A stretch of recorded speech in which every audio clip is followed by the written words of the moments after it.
के साथ में विजेंद्र सोलंकी। यूपी समेत 5 राज्यों में चुनाव की रणभेरी बज चुकी है। सियासी दल अपने अपने मोर्चे दुरुस्त करने में लगे हैं।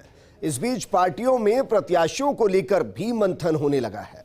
बीजेपी प्रदेश नेतृत्व के साथ केंद्रीय नेतृत्व की बैठक के बाद टिकट बंटवारे पर फैसला होगा, तो वहीं नेताओं का पार्टियों में आना जाना भी लगा है। उधर चुनाव आयोग तक भी पार्टियां अपनी चिंताएं लेकर पहुंच रही हैं। चुनावी माहौल गर्म है और लोग जातिगत समीकरणों को तोड़ने की कोशिश कर रहे हैं। जिस चुनाव पर पूरे देश की नजरें हैं, आइए शुरू करते हैं उसी चुनाव की सरगर्मियों से भरा स्पेशल प्रोग्राम इलेक्शन एक्सप्रेस। धारी बीजेपी ने एक बार फिर 300 से ज्यादा सीटें जीतने का लक्ष्य रखा है। पार्टी ने कार्यकर्ताओं को जिम्मेदारी सौंप दी और टिकट बंटवारे की रणनीति भी बनाई जा रही है। उधर कांग्रेस के चर्चित नेता इमरान मसूद ने सपा का दामन थाम लिया, तो अखिलेश यादव ने चुनाव आयोग में एक खास गुहार लगाई है। ये रिपोर्ट देखिए। उत्तर प्रदेश विधानसभा चुनाव की तारीखों का ऐलान हो चुका है। ऐसे में अब सभी पार्टियां अपनी आखिरी रणनीति पर काम कर रही हैं। विधानसभा चुनाव 2022 में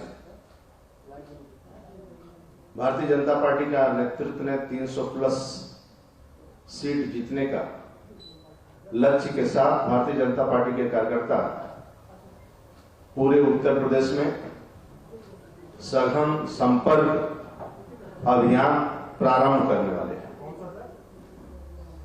संपर्क अभियान प्रारंभ करने वाले हैं। पार्टी कार्यकर्ता कल मंगलवार 11 बजे के पहले 11 जनवरी से जनसंपर्क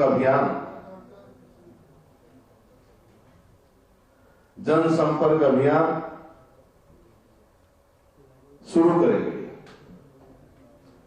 पार्टी जो चुनाव की गाइडलाइन है, चुनाव आयोग ने घोषणा किया है,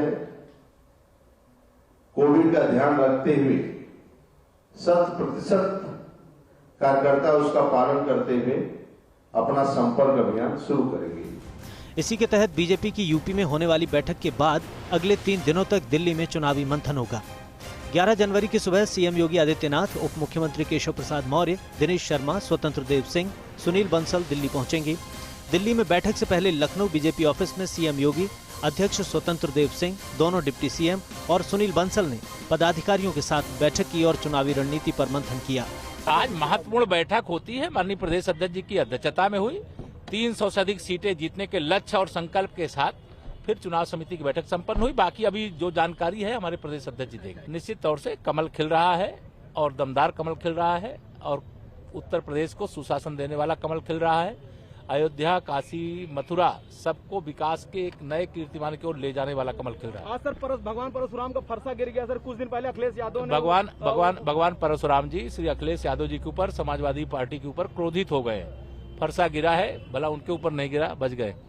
भारतीय जनता पार्टी की जो संगठनात्मक संरचना है उसमें नीचे के स्तर से हमारा निचले का जो संगठन होता है वो नाम भेजता है और निचले का संगठन क्षेत्रीय कार्यालय को भेजता है और क्षेत्र कार्यालय जो होता है वो प्रदेश के जो हमारी समिति है उनपे भेजते हैं और प्रदेश समिति विचारों उपरांत जो है वो अन्य लोगों से विचार करके केंद्रीय पार्लियामेंट्री बोर्ड पे प्रस्तुत करता है।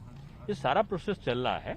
हमारी प्राथमिकता है कि सभी का प्रत्याशी हो, प्रत्याशी सर्व स्वीकार्य हो और उसकी निष्ठा पार्टी संगठन के प्रति हो और कार्यकर्ता अपने को सहज महसूस करता हो और उसके जिताऊ स्वरूप हो। ये सारी चीजें हैं। उम्र का कोई एक क्राइटेरिया बना है कि नहीं, पहले हाँ बीजेपी में जो पहले से निश्चित है वही हमारा, अब जो पहले से निश्चित है वही होगा। दिल्ली में तैयार हो रही यूपी चुनाव की रणनीति। पार्टी के बड़े नेता दिल्ली बुलाए गए। मुख्यमंत्री योगी समेत सभी बड़े नेताओं का 3 दिन तक दिल्ली में रहेगा डेरा। इन दिनों में टिकट बंटवारे को लेकर गहन चर्चा होगी। केंद्रीय नेताओं के साथ मिलकर पहले और दूसरे चरण के टिकटों पर फैसला होगा। 13 जनवरी को बीजेपी केंद्रीय चुनाव समिति की बैठक संभावित है। कुछ मौजूदा विधायकों के टिकट काटे जाने की संभावना है। एक और सत्ताधारी बीजेपी अपनी रणनीति और टिकट बंटवारे को लेकर माथापच्ची कर रही है, तो उत्तर प्रदेश में आगामी विधानसभा चुनाव से पहले कांग्रेस को एक बड़ा झटका लगा है। कांग्रेस महासचिव प्रियंका गांधी के करीबी माने जाने वाले पूर्व विधायक और पार्टी सचिव इमरान मसूद ने कांग्रेस का हाथ छोड़कर समाजवादी पार्टी का दामन थाम लिया।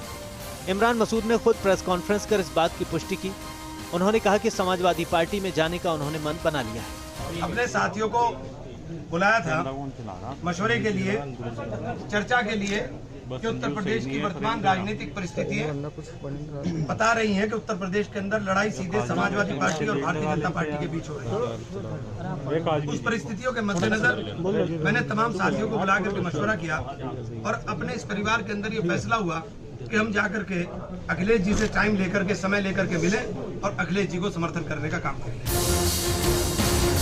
2007 में इमरान मसूद ने निर्दलीय प्रत्याशी के रूप में पहली बार मुजफ्फराबाद, जो वर्तमान में बेहट विधानसभा सीट है, वहां से चुनाव जीता था। इसके बाद वो कभी भी विधानसभा का चुनाव नहीं जीत सके। विधानसभा चुनावों के अलावा इमरान लोकसभा में भी अपनी किस्मत आजमा चुके हैं। 2014 और 2019 के लोकसभा चुनावों में भी उन्हें जीत नसीब नहीं हुई थी। 2014 में सहारनपुर लोकसभा सीट से बीजेपी के राघव लखनपाल, जबकि 2019 में बीएसपी के हाजी फजलुर रहमान ने इमरान मसूद को हरा दिया था। पश्चिमी उत्तर प्रदेश में इमरान मसूद का मुस्लिम मतदाताओं में अच्छा प्रभाव माना जाता है। यूपी चुनाव से ठीक पहले उनके समाजवादी पार्टी में जाने से कांग्रेस को नुकसान हुआ है। गौरतलब है कि इमरान मसूद ने पीएम मोदी को लेकर 2014 में बोटी बोटी वाला बयान दिया था, जिसके बाद वो चर्चा में आए थे। इस बार समाजवादी पार्टी के साथ जाने का ऐलान कर चुके एसबी-एसपी पार्टी के प्रमुख ओम प्रकाश राजभर के बीजेपी में जाने के कयास लगाए जा रहे हैं। भाजपा प्रदेश उपाध्यक्ष दयाशंकर सिंह का सुभाषपा अध्यक्ष ओम प्रकाश राजभर के घर जाना राजनीतिक गलियारों में चर्चा का विषय बन गया है, जिसके अब अलग अलग मायने निकाले जा रहे हैं। बीजेपी प्रदेश उपाध्यक्ष दयाशंकर सिंह की राजभर से 3 मुलाकात, पिछले 1 महीने में ओपी से 3 बार हुई दयाशंकर की मुलाकात, शनिवार को दयाशंकर की राजभर से 3 घंटे चली मुलाकात, बंद कमरे में दोनों नेताओं के बीच हुई बात पर सस्पेंस बरकरार। खबरों के मुताबिक दयाशंकर मुख्यमंत्री से कराना चाहते हैं ओपी का पैचअप। राजभर ने सपा के साथ रहने का किया है ऐलान। निर्वाचन आयोग ने जब से यूपी में चुनाव की तारीखों का ऐलान किया है, उसके बाद से सियासी सरगर्मियां बढ़ गई हैं। उधर समाजवादी पार्टी ने चुनाव आयोग को निष्पक्ष चुनाव कराने के लिए ज्ञापन दिया है। मांग की गई है कि यूपी में निष्पक्ष चुनाव के लिए कुछ अधिकारियों को उनके पदों से हटाया जाए। समाजवादी पार्टी ने चुनाव आयोग को ज्ञापन दिया है। कई अधिकारियों पर योगी सरकार से मिली भगत का आरोप लगाया है। इन अधिकारियों को वर्तमान पदों से तत्काल हटाने की मांग उठाई है। ज्ञापन में अपर मुख्य सचिव गृह अवनीश अवस्थी का नाम शामिल है। सूचना के अपर मुख्य सचिव नवनीत सहगल का नाम भी इसमें शामिल है। ADG law and order Prashant Kumar को पद से हटाने की मांग की गई है। एसटीएफ के एडीजी अमिताभ यस को पद से हटाने की मांग की गई है। समाजवादी पार्टी का तर्क है कि इन्हें हटाने के बाद ही आगामी विधानसभा चुनाव में स्वतंत्र, निष्पक्ष, निर्भीक चुनाव कराया जा सकेगा। जाहिर है कि हर चुनाव से पहले पार्टियां इस तरह के आरोप लगाती हैं, लेकिन देखना होगा कि चुनाव आयोग इसे कितनी गंभीरता से लेगा। Bureau report, first India news. देश के राजनीतिक राज्य कहे जाने वाले उत्तर प्रदेश में चुनावी अखाड़ा सज चुका है। यहां जीत के लिए जाति से बड़ा कोई मुद्दा नहीं होता। यहां हर जाति विशेष को उसके वोट प्रतिशत के आधार पर ही राजनीतिक दल अपनी तरफ खींचने की भरपूर कोशिश करते हैं। बीएसपी के दलित वोट बैंक पर पिछली बार बीजेपी ने सेंध लगाई थी। इस बार मायावती के हाथी की चाल सुस्त है, लेकिन दलित वोट की ताकत अपनी जगह है। इस बार 21% दलित किधर जाएंगे, सबकी निगाहें इस पर टिकी हुई हैं। ये रिपोर्ट देखिए।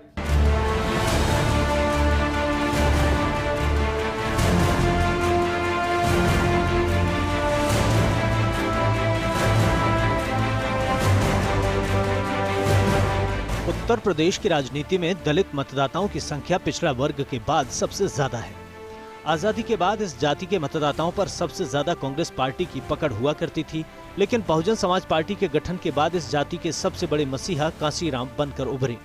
हालांकि उनसे पहले बिहार के जगजीवन राम को इस जाति के सर्वमान्य नेता के रूप में पहचान मिली थी। वहीं दलित वोट बैंक जाटव और गैर जाटव में बटा हुआ है, लेकिन कांशीराम और उनके बामसेफ को सबसे ज्यादा ख्याति मिली। मायावती को यूपी का सीएम बनाने में उन्हीं का योगदान था। आज कांशीराम दुनिया में नहीं है, लेकिन उनसे बड़ा दलित नेता कोई नहीं हुआ। प्रदेश में तकरीबन 21% दलित हैं। दलितों में जाटव जाति की जनसंख्या सबसे ज्यादा है। जाटव कुल दलित वोट बैंक का 54% है। दलित समुदाय में उपजातियों की संख्या 70 से ज्यादा है। करीब 16% पासी और तकरीबन 15% वाल्मीकि हैं। इसके बाद कोरी और धोबी बड़ी तादाद में हैं। बीएसपी ने खुद को दलितों की पार्टी के तौर पर स्थापित किया है। मायावती दलित राजनीति का सबसे बड़ा चेहरा बनी। दलितों के वोट बैंक के भरोसे पहली बार 1995 में मायावती मुख्यमंत्री बनी। 2002 और 2007 में भी बहन जी ने इन्हीं वोट बैंक के आधार पर सरकार बनाई। बीएसपी के कमजोर होने के बाद दलित वोट बैंक में सेंध लगी है। बीते विधानसभा चुनावों में दलितों में गैर जाटव वोट बैंक पर भाजपा की पकड़ मजबूत रही। 2019 के चुनावों में 60% गैर जाटव और 21% जाटव ने भाजपा को वोट किया। इस गणित से समझा जा सकता है कि किस तरीके से दलित वोट बैंक में भाजपा की पकड़ मजबूत हुई। पिछड़ा और दलित वोट बैंक पर मजबूत पकड़ के चलते ही 2012 के विधानसभा चुनाव में भाजपा को केवल 47 सीट मिली थी, तो 2017 में 324 पर आंकड़ा जा पहुंचा। ये इस बात का प्रमाण है कि समय के साथ पिछड़ा और दलित एक साथ आया। दलित वोट पर पकड़ की बात करने का दम भरने वाली कई सियासी पार्टी यूपी की चुनावी जमीन पर किस्मत आजमा रही हैं। इनमें प्रमुख है चंद्रशेखर आजाद की भीम आर्मी, लेकिन तमाम दलित वर्ग के नेताओं की पार्टी में आज भी सबसे मजबूत बीएसपी ही है। हालांकि बीजेपी ने नए दलित नेताओं की लीडरशिप सामने रख दी है। अखिलेश यादव की समाजवादी पार्टी का पाया इस वोट बैंक में कमजोर है और कांग्रेस उतनी मजबूत नहीं है। बहरहाल आज यूपी का करीब 21% दलित वोट बैंक किधर जाएगा, इस पर सबकी निगाहें टिकी हैं। पिछले चुनाव में बीजेपी ने जातिवाद के गणित को सोशल इंजीनियरिंग के जरिए हिंदू मुस्लिम समीकरण खड़ा कर दिया था। अब अगर यूपी में ओवैसी समीकरण चला तो फिर समीकरण बदल जाएंगे। इतने पर भी चुनावों के घमासान के बीच दलित वर्ग में संविधानवाद और हिंदूवाद को लेकर बहस छिड़ी हुई है। फर्स्ट इंडिया न्यूज के लिए योगेश शर्मा की रिपोर्ट। स्वागत है। भले ही चुनाव का जोर यूपी पर हो, लेकिन चुनावी दिलचस्पी उत्तराखंड, पंजाब या गोवा में भी कम नहीं। उत्तराखंड में सीधा मुकाबला बीजेपी और कांग्रेस के बीच है, जहां नेता अपनी अपनी जीत की भी साथ बिछा रहे हैं, तो वहीं पंजाब में कांग्रेस, आम आदमी पार्टी समेत सभी दल अपने मोहरे सेट कर रहे हैं। उधर गोवा में भी राजनीतिक उठापटक जारी है। ये रिपोर्ट देखिए। चुनाव सिर पर है तो नेता अब जनता जनार्दन से लेकर मठ मंदिर तक प्रार्थनाओं में जुटे हैं। मुख्यमंत्री पुष्कर सिंह धामी ने अपनी मां के साथ गढ़ी कैंट स्थित टपकेश्वर महादेव मंदिर में जलाभिषेक कर पूजा अर्चना की। उत्तराखंड के मुख्यमंत्री पुष्कर सिंह धामी ने टपकेश्वर मंदिर में पूजा अर्चना और भगवान शिव का जलाभिषेक कर प्रदेश की सुख समृद्धि की कामना की। इस दौरान मुख्यमंत्री ने कहा कि भगवान भोलेनाथ हमारे आराध्य देव हैं। आज भगवान की शरण में आया हूँ। भगवान भोलेनाथ से कामना करता हूँ प्रदेश नई ऊंचाइयों को छुए। प्रदेश के विकास एवं जनता की कुशलता की कामना की। टपकेश्वर महादेव की हमारे प्रदेश में सभी श्रद्धालुओं पर बहुत बड़ी कृपा है, और चूँकि इस समय में कोरोना महामारी भी हमारी बढ़ रही है, मैंने भगवान से प्रार्थना की है कि पूरे प्रदेशवासियों पर, सभी पर उनकी कृपा रहे, सभी सुख शांति रहे, सभी लोग सुरक्षित रहें, स्वस्थ रहें और हमारे प्रदेश का कल्याण हो। और इस समय में चूँकि लोकतंत्र का महापर्व भी शुरू हो गया है, ये पर्व भी सही प्रकार से संपन्न हो, सभी लोग सुरक्षित भी रहें और ये लोकतंत्र का महापर्व भी सही तरीके से संपन्न, पूरे प्रदेशवासियों की रक्षा हो, वो स्वस्थ रहें, सभी खुशहाल रहें। मैंने यही भगवान से प्रार्थना की है और मैं लगातार यहाँ पहले से ही आता रहा हूँ। विधानसभा चुनाव को लेकर मुख्यमंत्री पुष्कर सिंह धामी ने कहा, भाजपा ने 5 साल में राज्य में अभूतपूर्व विकास किया है, जनहित से जुड़ी तमाम योजनाएं शुरू की हैं। जनता विकास के नाम पर भाजपा को वोट देगी और हम 60 पार का जो नारा लेकर चले हैं उसको साकार करेंगे। जब से मैं काम कर रहा हूँ, हमने लगातार जनहित में फैसले लिए हैं, लगातार प्रयास किया है और माननीय प्रधानमंत्री जी के नेतृत्व में लगातार हमारा प्रदेश आगे बढ़ा है। 1 लाख करोड़ की योजनाएं यहाँ के लिए स्वीकृत हुई हैं।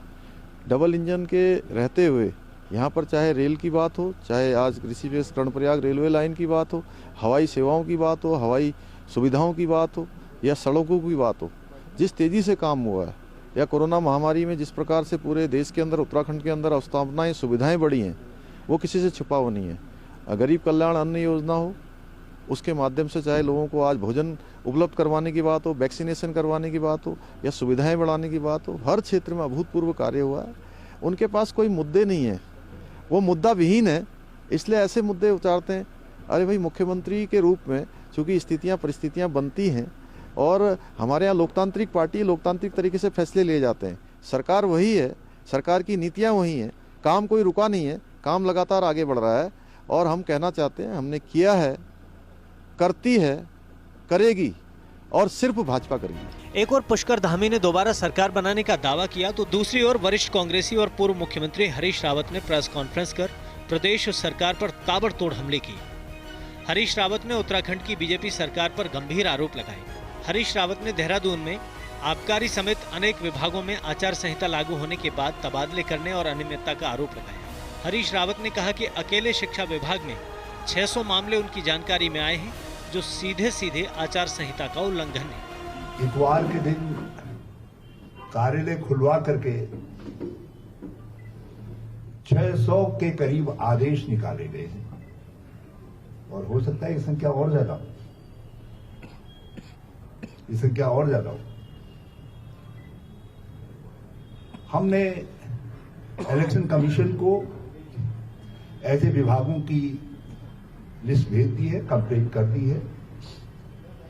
हमारे चीफ मिनिस्टर, हमारे पीसीसी प्रेसिडेंट के मीडिया एडवाइजर से सुरेंद्र कुमार जी ने और इलेक्शन कमीशन ने हमारी कंप्लेंट को एक्नॉलेज भी किया है, उसको एक्नॉलेज भी किया है।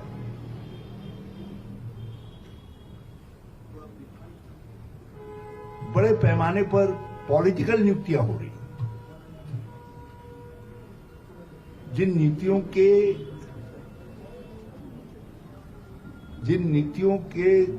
नियुक्तियां हुई हैं, उनकी प्रेस रिलीजेस, उनके पोस्टर इलेक्शन की डेट डिक्लेयर होने के बाद लग रहे हैं, जो अपने आप में प्रमाण है इस बात का कि ये नियुक्तियां जो है इलेक्शन कमीशन की गाइडलाइंस के को वायलेट करके हुई है, चाहे वो बाल में हो,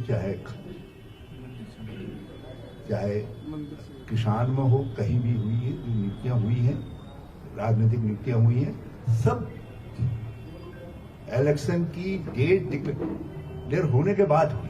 एक और उत्तराखंड में आरोप प्रत्यारोप का दौर चल रहा है, तो दूसरी ओर पंजाब में भी सियासी सरगर्मियां बढ़ गई हैं। इसी बीच अभिनेता सोनू सूद की बहन मालविका सूद ने कांग्रेस ज्वाइन कर ली। प्रदेश के मुख्यमंत्री चरणजीत सिंह चन्नी और पार्टी प्रदेश अध्यक्ष नवजोत सिद्धू की मौजूदगी में उन्होंने कांग्रेस का हाथ थामा। मैं ये कहना चाहूंगी कि कांग्रेस पार्टी जिहड़ी है सब तो पुरानी पार्टी है। जिन्ने भी लोग बैठे हैं, मन लगदा जदों उन्होंने पहली बारी वोट पाई सी तो कांग्रेस पार्टी नूं ही पाई सी, ते अज भी आपां जिन्ने भी इत्थे बैठे हैं आपां सारे कांग्रेस पार्टी दे, और आपां सारिਆਂ ने रल मिल के अपने कांग्रेस पार्टी ਨੂੰ ਉੱਪਰ ਲੈ ਕੇ ਜਾਣਾ ਹੈ। ਤੁਹਾਡੇ ਸਾਹਮਣੇ ਇੰਨੀ ਵੱਡੀ ਐਗਜ਼ਾਮਪਲਸ ਦੋ ਬੈਠੀ ਹੈ। ਤੁਸੀਂ ਦੇਖੋ, ਜੇ ਆਪਾਂ ਗੱਲ ਕਰੀਏ 100 ਦਿਨਾਂ ਦੇ ਵਿੱਚ ਚੰਨੀ ਜੀ ਨੇ ਉਹ ਕਮਾਲ ਕਰਤਾ ਹੈ ਕਿ ਲੋਕ ਦੇ ਹਰ ਕਿਸੇ ਦੇ ਮੂੰਹ ਤੇ ਨਾਮ ਹੈਗਾ ਜੀ ਚੰਨੀ ਜੀ। ਆਮ ਇਨਸਾਨ ਦੇ ਨਾਲ ਕਿਵੇਂ ਮਿਲੇ ਹੈ। ਸਿੱਧੂ ਜੀ ਦੀ ਦੇਖੋ ਕਿੰਨਾ ਉਹਨਾਂ 'ਚ ਜ਼ੀਲ ਹੈਗਾ ਵਾ, ਹਮੇਸ਼ਾ ਉਹਨਾਂ ਨੂੰ ਹੁੰਦਾ ਕਿ ਮੈਂ ਕੁਛ ਨਾ ਕੁਛ ਕਰਾਂ। ਤੁਸੀਂ ਸਾਰੇ ਮੈਨੂੰ ਜਾਣਦੇ ਹੋ, ਮੈਂ ਮੋਗੇ ਦੀ ਧੀ ਹੈ। ਮੈਂ ਤੁਹਾਨੂੰ ਇੱਕ ਐਗਜ਼ਾਮਪਲ ਦੇਣਾ ਚਾਹੂੰਗੀ।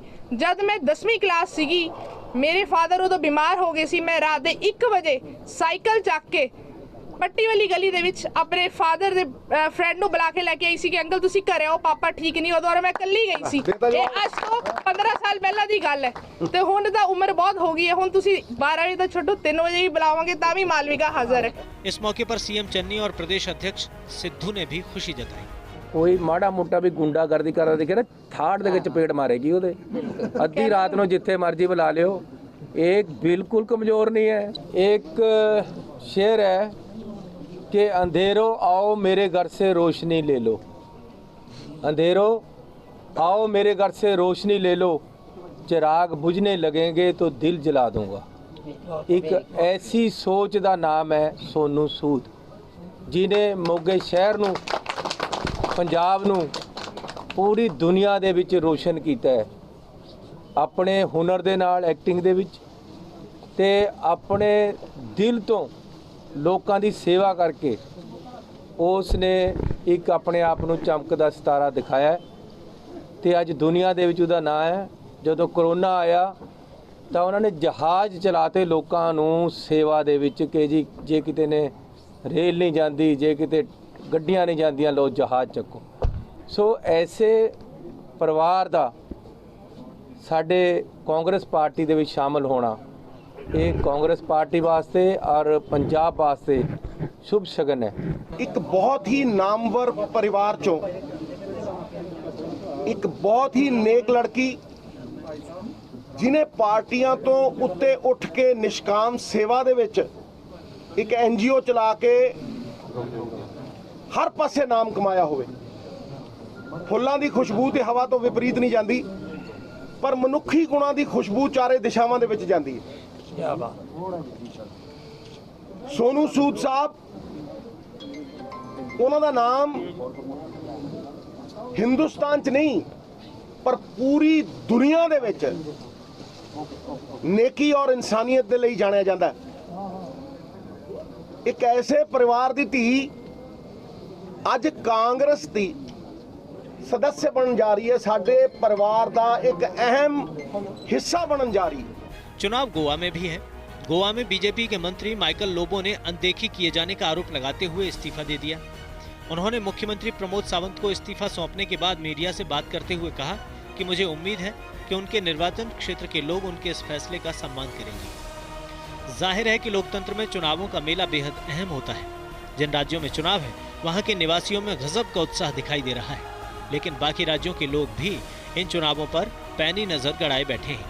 4 राज्यों में बीजेपी तो एक राज्य में कांग्रेस के सामने सत्ता बचाए रखने की चुनौती है। Bureau report, first India news.